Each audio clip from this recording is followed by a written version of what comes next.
ये थी रोजीना क्लास 5 की, जो कितने ही सलीके से आप लोग को बताया अबुल कलाम आजाद के बारे में और शिक्षा के बारे में कि इंसान को इंसान से जोड़ने का काम करता है।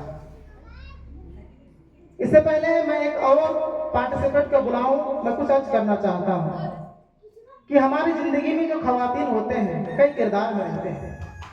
ये खवातीन कभी माँ बनकर तो कभी बहन बनकर कभी बीवी बनकर हमारी जिंदगी में रहती है, अलग अलग किरदारों में रहती है।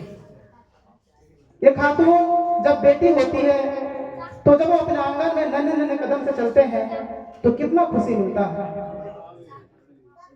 यही बेटी के लिए किसी शायर ने कहा कि जब से रखा है मेरे आंगन में बेटी ने कदम, जब से रखा है मेरे आंगन में बेटी ने कदम, इस बरकत ने घर में कभी फाका नहीं होने दिया। जब से रखा है बेटी ने मेरे आंगन में कदम, फिर इस बरकत ने कभी फाका नहीं होने दिया। वही बेटी थोड़ा सा बड़ी होती है, वो भाई बहन का किरदार में आते हैं, लड़ते हैं, झगड़ते हैं, नोक झोंक होती है। वो बहन जब नोक झोंक करती है तो अलग किरदार में होती है।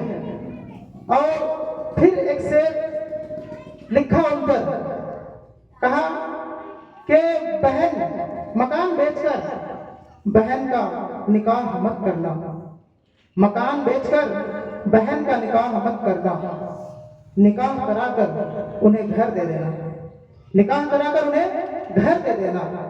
वही खातून जब और बड़ी होती है, एक वक्त आता है जो बीवी बनती है, जो हमारे किरदार में आते हैं बीवी बनकर।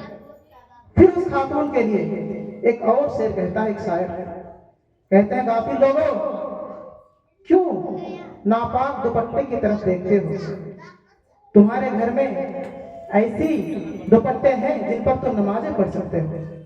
गाफिल लोगों क्यों ऐसे नापाक दुपट्टे की तरफ देखते हो, तुम्हारे घर में ऐसे दुपट्टे हैं जिन पर आप नमाज पढ़ सकते हो।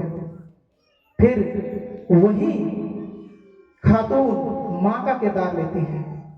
जब वो माँ का किरदार लेती है तो उनकी चेहरों की झुर्रियों से हमें एहसास होता है और हमें नबी के सुन्नत से पता चलता है कि माँ के पैरों के नीचे जन्नत होती है, माँ के पैरों के नीचे जन्नत का एहसास होता है। वही खातून जब हमारा माँ बनती है तो हमें कितना सुकून होता है। फिर एक शायर कहता है, पढ़ के देखो, उस माँ के लिए कहता है, पढ़ के देखो किताब हस्ती में माँ से खूबसूरत नाम आपको नहीं मिलेगा, माँ से खूबसूरत नाम आपको नहीं मिलेगा। फिर एक और शायर कहते हैं कि तड़पता है बच्चा तो माँ का दम निकलता है, तड़पता है बच्चा तो माँ का दम निकलता है, मगर जब माँ तड़पती है तो जमजम निकलता है, मगर जब माँ तड़पती है तो जमजम निकलता है, जिसे पूरी दुनिया जमजम के पानी से जानती है। और उस पानी की सिफा आज तक मौजूद है, हमारे बीच में मौजूद है। मौलाना अब्दुल वासिफ साहब इस हदीस को बहुत ही अच्छे तरीके से जानते हैं।